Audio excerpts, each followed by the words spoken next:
Good morning everyone, welcome back to Success Spark Academy YouTube channel. आज हम अपना sound chapter continue करेंगे। एक लेक्चर साउंड का पहले हो चुका है। अगर आप इसको पहली बार देख रहे हैं तो इससे पहले उस पार्ट को जरूर देखें। तो चलिए शुरू करते हैं। The 4 qualities of sound. Sound के अंदर कौन कौन सी क्वालिटीज होती हैं? जैसे सबसे पहले है लाउडनेस, पिच, टिम्बर, इंटेंसिटी। और ये चारों क्वालिटीज हम पहले जो हम अपने लेक्चर में पढ़ चुके हैं, फ्रीक्वेंसी, एम्पलीट्यूड और टाइम पीरियड, उसके बेस पे ये चीजें पढ़ने जा रहे हैं। तो देखते हैं क्या है loudness. The characteristics that differentiate between soft and loud sound और प्रोपोर्शनल टू एम्पलीट्यूड। वो कैरेक्टरिस्टिक साउंड की जो डिफरेंशिएट करेगी धीमी और ऊंची आवाज के बीच में, और ये लाउडनेस एम्पलीट्यूड पे डिपेंड करती है।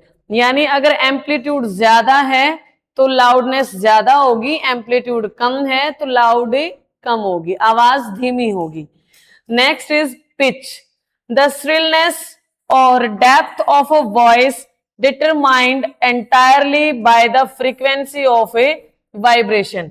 पिच डिसाइड करेगी कि आपकी आवाज तीखी होगी या मोटी होगी। अगर आपकी आवाज की पिच ज्यादा है तो आवाज तीखी होगी, और पिच कम है तो आवाज मोटी होगी। और ये जो पिच है ये डिपेंड करती है फ्रीक्वेंसी ऑफ द वाइब्रेशंस। मतलब क्या है कि अगर फ्रीक्वेंसी ज्यादा होगी पर यूनिट सेकंड में तो पिच ज्यादा होगी, पिच ज्यादा हुई तो इसका मतलब कि तुम्हारी आवाज तीखी होगी। Next is timbre, also known as tone quality. It helps distinguish sound with identical loudness and pitch.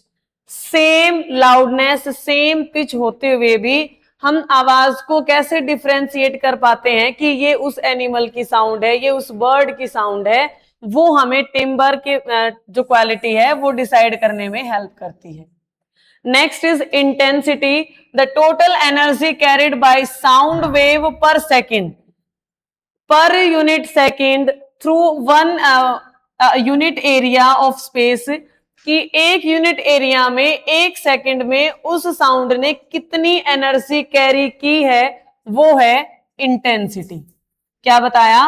Total energy carried by sound, वो टोटल एनर्जी जो साउंड ने कैरी की है per second through a unit area, एक unit area के थ्रू एक unit second के अंदर। And the next is loudness and intensity. इन दोनों को कंपेयर करके देखते हैं क्या डिफरेंशिएट हम कर पाते हैं। Loudness is proportional to the square of amplitude of vibration. इसका मतलब ये देखो यहां पे लिखा हुआ है कि लाउडनेस डायरेक्टली प्रोपोर्शनल है एम्पलीट्यूड के स्केयर के। इसका मतलब क्या है कि अगर तुम एम्पलीट्यूड को कुछ इंक्रीज करोगे तो उसका स्केयर करने के बाद तुम्हारे पास आंसर आ जाएगा कि लाउडनेस इतनी इंक्रीज हुई है। जैसे मान लो कि एम्पलीट्यूड तुमने 3 मीटर इंक्रीज कर दिया तो क्या होगा, 3 का स्केयर यानी कि 9। जो लाउडनेस है वो 9 डेसिबल का वो हो जाएगी, इंक्रीज हो जाएगी। ठीक है, समझ आया? मेजर्ड इन डेसिबल, कौन? Loudness. Sound become physically painful above 80 decibel. अगर 80 डेसिबल से ऊपर अगर साउंड है तो वो हमारे लिए पेनफुल होती है। Intensity represents the amount of energy carried through a unit area. Intensity क्या रिप्रेजेंट करती है? वो अमाउंट ऑफ एनर्जी जो कैरी किया गया है through a unit area. It influenced by 2 primary factor. किन 2 फैक्टर पे डिपेंड करती है? Amplitude and the distance. Amplitude, higher amplitude increase energy flow. अगर एम्पलीट्यूड ज्यादा होगा तो वो एनर्जी फ्लो को इंक्रीज कर देगा। और डिस्टेंस क्या बता रहा है कि energy dissipates as it travel away from the sound. कि एनर्जी स्लो डाउन हो जाती है जैसे जैसे वो सोर्स से अवे, दूर की तरफ चलती जाती है। सोर्स और जो लिसनर है अगर उसके बीच में डिस्टेंस बढ़ती जाएगी तो जो वेव इंटेंसिटी है वो कम हो जाएगी, और अगर डिस्टेंस कम होती जाएगी तो वो बढ़ जाएगी। एम्पलीट्यूड ज्यादा होगा तो एनर्जी इंक्रीज होगी, और एम्पलीट्यूड कम होगा तो एनर्जी कम होगी। समझ आया? लाउडनेस एम्पलीट्यूड के स्केयर के डायरेक्टली प्रोपोर्शनल है। वेव इंटेंसिटी एम्पलीट्यूड और डिस्टेंस पे डिपेंड करती है। अगर एम्पलीट्यूड ज्यादा है तो वेव इंटेंसिटी ज्यादा है, और डिस्टेंस ज्यादा है तो वो कम है। Next, decibel levels of sound. जैसे नॉर्मल ब्रीथिंग जो हम सांस लेते हैं उसमें जो साउंड प्रोड्यूस होती है वो लगभग 10 डेसिबल लाउड होती है। ठीक है, 10 डेसिबल लाउड होगी। अगर विस्परिंग यानी जब हम बिल्कुल धीमे धीमे आवाज में बात करते हैं ताकि किसी तीसरे को सुनाई ना दे, तो वो 30 डेसिबल के आसपास की लाउड साउंड होती है। नॉर्मल कन्वर्सेशन जब आपस में बोल रहे होते हैं, नॉर्मल बातें कर रहे होते हैं, मतलब कि मीडियम साउंड होती है जब बातें करते टाइम, वो 60 डेसिबल की होती है लाउड। बिजी ट्रैफिक की जो लाउडनेस होती है वो 70 डेसिबल होती है, और फैक्ट्री के अंदर जो नॉइस आती है वो 80 डेसिबल होती है। ठीक है, तो ये जो फिजिकली पेनफुल होती है, मेंटली भी अच्छी नहीं होती, और जेट एयरक्राफ्ट की होती है 130 डेसिबल। पिच एंड फ्रीक्वेंसी को डिस्कस कर लेते हैं। क्या बता रहा है ये इसके अंदर? Pitch determines weather a voice sound shrill और डिप। ये हम पढ़ के आए हैं कि पिच ये बताएगी कि जो साउंड है वो तीखी है या वो मोटी है। ये डिपेंड करती है डायरेक्टली फ्रीक्वेंसी के ऊपर। ज्यादा फ्रीक्वेंसी होगी तो रिजल्ट में हमें हाई पिच वाली साउंड मिलेगी। असेंडिंग ऑर्डर यानी पहले छोटा, फिर उससे बड़ा, फिर उससे बड़ा, फिर उससे बड़ा। तो मैन वॉइस होती है उसकी पिच कम होती है। मैन के कंपैरिजन में वॉइस की पिच ज्यादा होती है। वुमेन के कंपैरिजन में चाइल्ड की, और चाइल्ड के कंपैरिजन में इंसेक्ट की। सबसे कम पिच मैन की, सबसे ज्यादा पिच इंसेक्ट की। सबसे मोटी आवाज मैन की होती है, और सबसे तीखी और पतली आवाज इंसेक्ट की होती है। समझ आया? नेक्स्ट इज टिम्बर या टोन क्वालिटी। टिम्बर क्या बताता है? ये यूनिक क्वालिटी होती है साउंड की, जिसके अंदर हमें sound that help us distinguish between different shores even when loudness and pitch are identical. Same loudness और सेम पिच वाली साउंड को डिफ्रेंशिएट करने में टिम्बर हमारी हेल्प करता है, जिसको हम टोन बोलते हैं। अभी मैंने बताया कि अगर सेम लाउडनेस सेम फ्रीक्वेंसी वाली साउंड है तो हम कैसे पता लगा पाते हैं कि ये किसी एनिमल की साउंड है या किसी बर्ड की है, ह्यूमन की है, इंसेक्ट की है, किसकी है? वो हम पता लगा पाते हैं टिम्बर यानी टोन क्वालिटी से। Next is sound production in human. कैसे साउंड प्रोड्यूस करते हैं हम, बोलते कैसे हैं, आवाज निकलती कैसी है? हमने पहले क्या पढ़ा था कि साउंड प्रोड्यूस होती है due to vibration of particles. Particle vibrate करते हैं तो ही साउंड प्रोड्यूस होती है। लेकिन हमारी बॉडी के अंदर साउंड कैसे, मतलब बॉडी के अंदर पार्टिकल कैसे वाइब्रेट करते हैं? तो हमारी बॉडी में होता है लारिंक्स, और लारिंक्स के अंदर होता है वोकल कॉर्ड, और वोकल कॉर्ड के अंदर होती हैं अलग अलग स्लिट्स यानी पतली पतली सी परतें। और जैसे ही लंग्स के अंदर से लंग्स के अंदर से जब एयर प्रेशर के साथ आती है तो ये स्लिट वाइब्रेट करती हैं, और इनके वाइब्रेट होने से साउंड प्रोड्यूस होती है। समझ आया? चलो इसको डिटेल में पढ़ लेते हैं। Sound is produced by the vibration of a vocal cord in the larynx. जो साउंड है वो कब प्रोड्यूस होती है? जब लारिंग्स के अंदर प्रेजेंट वोकल कॉर्ड वाइब्रेट करता है। Located at the upper wind pipe. Wind pipe जानी जहां से हम सांस लेते हैं, हवा जो लंग्स के अंदर जाती है जहां से। Air pushed from the lungs passes through a slit between the cord. जो एयर लंग्स के अंदर से निकलती है वो जब बाहर निकलती है तो वो कॉर्ड को वाइब्रेट करती है, कोजिंग देम वाइब्रेट्स, और उसकी वजह से वाइब्रेशन होती है। क्विक वाइब्रेशन यानी कि जो कॉर्ड थिन है और टाइट है तो हाई पिच वाली साउंड निकलती है, और हाई पिच वाली साउंड निकलती है तो इसका मतलब वो आवाज तीखी होती है। स्लो वाइब्रेशन होगी तो वोकल कॉर्ड मोटा होगा और जो या फिर वो वोकल कॉर्ड की जो स्लिट्स हैं वो लूज होंगी, ऐसे केस के अंदर लो पिच होगी, और लो पिच है तो आवाज मोटी होगी। ये देखो जैसे यहाँ पर जो ये विंड पाइप है इसके यहाँ प्रेजेंट होता है वोकल कॉर्ड, जिसके 3 पार्ट होते हैं, सॉरी लारिंक्स होता है और इसके 3 पार्ट होते हैं, epiglottis, vocal cord and trachea. Trachea आगे जाके फिर लंग्स के अंदर डिवाइड हो जाता है। तो जो ये वोकल कॉर्ड है जो यहाँ पर दिखाया गया है, ये इसके अंदर वाइब्रेशन प्रोड्यूस होती है जब लंग्स के अंदर से एयर पास आउट होती है। ठीक है, अगर वोकल कॉर्ड टाइट और थिन है तो हाई पिच होगी, लूज और थिक है तो लो पिच होगी, और यहां आवाज तीखी होगी, यहां आवाज मोटी होगी। Next is anatomy of the human ear. कैसे काम करता है हमारा कान? चलो ठीक है, साउंड प्रोड्यूस कर दी है हमने, वाइब्रेशन होती है, पता चल गया कि आवाज प्रोड्यूस कैसे होती है, बट जो आवाज बाहर सराउंडिंग में है हम उसको आइडेंटिफाई कैसे करते हैं, उसको सुनते कैसे हैं, हमारा जो ईयर है वो काम कैसे करता है।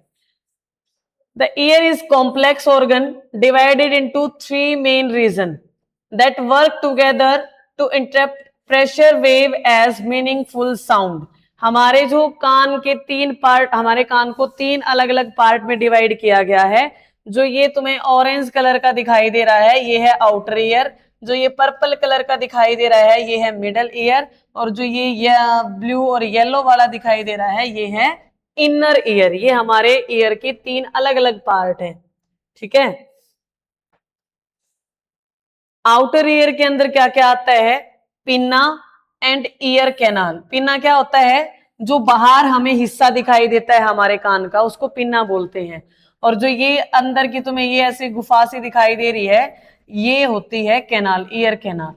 ये 2 पार्ट होते हैं आउटर ईयर के। Next is ear drum. किसके हैं? ये मिडल ईयर के पार्ट हैं। ईयर ड्रम एंड ओसिल्स, ये जिसके अंदर 3 बोन्स आती हैं मेनली, हैमर, एनविल और स्टिरअप। ये 3 बोन आती हैं जो कि कहाँ होती हैं? यहाँ पे, ये वाली अलग अलग 3 बोन। अब नेक्स्ट है इनर ईयर, जिसके अंदर कौन कौन से पार्ट हैं? Cochlea and auditory nerves. ये अलग अलग तीनों पार्ट के सब पार्ट हैं। ये काम कैसे करते हैं वो देखते हैं। एक बार फिर से देख लेते हैं। जो आउटर ईयर है उसके 3 पार्ट, सॉरी 2 पार्ट हैं। कौन कौन सा? पिन्ना और ईयर कैनाल। मिडल ईयर के 2 पार्ट हैं, ईयर ड्रम और ये 3 जो बोन्स हैं इनका एक सेटअप। इनर ईयर के 2 पार्ट हैं, कोक्लिया एंड ऑडिटरी नर्व्स। काम कैसे करते हैं देखो। सबसे पहले तो जो वाइब्रेशन बाहर सराउंडिंग में प्रोड्यूस होगी वो वाइब्रेशन हमारे पिन्ना के साथ कनेक्ट होगी तभी तो अंदर जाएगी आवाज। तो क्या हुआ? Pinna collects sound wave and direct them into the ear canal. तो जो पिन्ना है वो क्या करता है? यहां बाहर से साउंड को कलेक्ट करता है यहां से, और फिर उसको कहां भेज देता है? इस कैनाल के अंदर भेज देता है। नेक्स्ट इज क्या कह रहा है कि wave strike the ear drum और causing it to vibrate and move the tiny ear bones. जो ईयर बोन्स कौन कौन सी थी? हैमर, एनविल और स्टिरअप। क्या होगा? यहां जो पिन्ना ने वाइब्रेशन बाहर से कलेक्ट की थी वो ईयर कैनाल से होती हुई जाएगी, और जो ये तुम्हें यहां पर ऐसे हाफ सर्कल दिखाई दे रहा है ये है ईयर ड्रम, और यहां पर जाके वो टकराएगी, और जैसे इससे टकराएगी तो ईयर ड्रम के अंदर वाइब्रेशन होंगी, और ये वाइब्रेशन फिर जो यहां पर बोन्स हैं इनके साथ रिलेट, ये इनके साथ मिलके काम करेगी। ठीक है, नेक्स्ट क्या होगा? एम्प्लीफिकेशन। एम्प्लीफिकेशन में क्या बताया कि ओसिल्स यानी जो 3 बोन्स थी, हैमर और एनविल और स्टिरअप, ये तीनों क्या करेंगी? एम्प्लीफाई करेंगी vibration and send them through the Oval wind pipe, और फिर वो वाइब्रेशंस को एम्प्लीफाई करके उसको आगे की तरफ भेज देंगी। आगे क्या काम होगा? जो कोक्लिया हेयर्स हैं वो जो सेल्स है वो कन्वर्ट कर देंगे इस वाइब्रेशन को इलेक्ट्रिकल सिग्नल में, और इलेक्ट्रिकल सिग्नल में कन्वर्ट होने के बाद वो रेडी हो चुकी हैं ब्रेन के लिए, ताकि ब्रेन उस साउंड को समझ सके कि क्या साउंड बाहर से निकली है। ठीक है, जो तुम अब यहाँ कैमरे से हमारे यहाँ या आपके फोन से जहां भी तुम देख रहे हो वहां पर जो तुम साउंड सुन रहे हो वो वाइब्रेट होके तुम्हारे ईयर पिन्ना के पास जाएगी, फिर ईयर कैनाल के अंदर जाएगी, फिर उसके बाद जो यहाँ पर ईयर ड्रम है जिसको कान का पर्दा बोलते हो, फिर ये वाइब्रेशन करेगा, ये वाइब्रेशन करके यहाँ जो हमारी बोन्स है उनके साथ ये एम्पलीफाइड करेगा जो भी वाइब्रेशंस आई थी, और यहाँ कोक्लिया और जो ऑडिटरी नर्व्स हैं वो उस वाइब्रेशन को इलेक्ट्रिकल सिग्नल में कन्वर्ट कर देगी, और जो यहाँ ऑडिटरी नर्व्स जो तुम्हें येलो कलर की दिखाई दे रही हैं, ये ऑडिटरी नर्व्स उस इलेक्ट्रिकल सिग्नल को कलेक्ट करके हमारे ब्रेन तक पहुंचा देती है और इस करके फिर हमें सुनाई देता है। आई थिंक समझ में आया होगा कि हमारा कान कैसे काम करता है, हमें आवाजें कैसे सुनाई देती हैं। ठीक है, नेक्स्ट, म्यूजिक और नॉइस के अंदर क्या डिफरेंस है भाई? जो साउंड हम अच्छे से सुन सकते हैं, जिसको सुनने के बाद हमें पीस महसूस होता है, शांति महसूस होती है, उसे म्यूजिकल साउंड बोलते हैं, और जो हमें इरिटेट करती है उसे हमें नॉइस पोल्यूशन बोलते हैं। म्यूजिकल साउंड के अंदर जितने भी इंस्ट्रूमेंट हैं उनकी साउंड, और नॉइस के अंदर कंस्ट्रक्शन या ट्रैफिक या हॉर्न की जो साउंड होती है वो हमारे लिए नॉइस के अंदर आएगी, वो हमारे लिए पेनफुल होती है। ठीक है, नेक्स्ट है कंट्रोलिंग नॉइस पोल्यूशन। कैसे कंट्रोल कर सकते हैं और क्या इफेक्ट डालती है नॉइस पोल्यूशन? तो इफेक्ट डालती है भाई हियरिंग इम्पेयरमेंट, मतलब कि सुनना कम हो सकता है, ठीक है, इरिटेशन हो सकती है, हेडेक हो सकता है, और स्लीप साइकिल डिस्टर्ब हो सकता है, नींद ना आए, लॉस ऑफ कंसंट्रेशन यानी कंसंट्रेशन भंग हो जाए, ये भी हो सकता है। कैसे कंट्रोल कर सकते हैं? रोड के अलोंग, रोड के दोनों साइड हमें प्लांट्स लगाने चाहिए, साइलेंसिंग डिवाइस यूज करने चाहिए, यानी ऐसे डिवाइस जो बहुत ज्यादा साउंड प्रोड्यूस ना करे, अननेसेसरी साउंड प्रोड्यूस ना करें।